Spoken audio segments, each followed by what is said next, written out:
感冒呢，多數都會有發燒啊、咳嗽啊咁。而好多朋友未曾有明顯跡象感冒嘅時候呢，佢都會覺得個喉嚨係好乾、好痕癢，係好唔舒服嘅感覺嘅。咁特別呢，慢慢就會更加係演變去咳嗽啦，咳得好辛苦添。咁所以呢，喺感冒期間呢個喉嚨呢，係令到你最唔舒服嘅地方嚟嘅。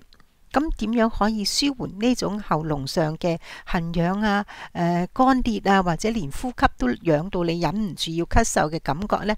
嗱，介紹一種好簡單嘅茶俾大家。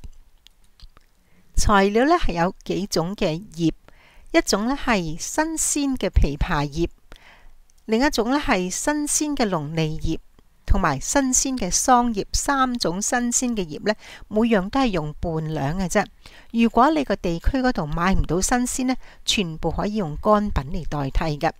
咁其他嘅材料呢，就係好簡單嘅蜜棗4粒，而用嘅水果呢，你可以用2個嘅雪梨啦，或者2個嘅蘋果啦，或者係一樣一個，係去咗嗰個心同嗰啲核嘅。嗱，咁呢度加埋嘅水係要2公升嘅水。咁當然將各種材料洗乾淨、擎乾身之後呢，我哋就加入呢2000cc 嘅水呢，先用大火煲到佢好滾，滾咗之後呢，轉慢火，慢慢將佢熬下，直至到佢出咗味，大約呢係30分鐘就夠噶啦。咁和暖咗就可以飲用噶啦。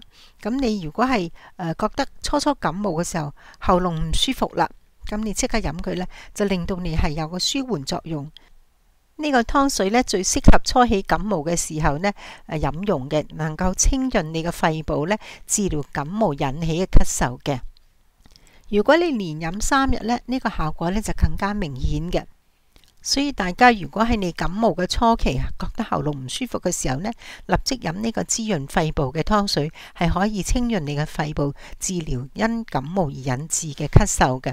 咁希望大家飲咗呢啲呢，能夠舒緩你感冒嘅不適，能夠安全度過呢個嘅敏感期啦。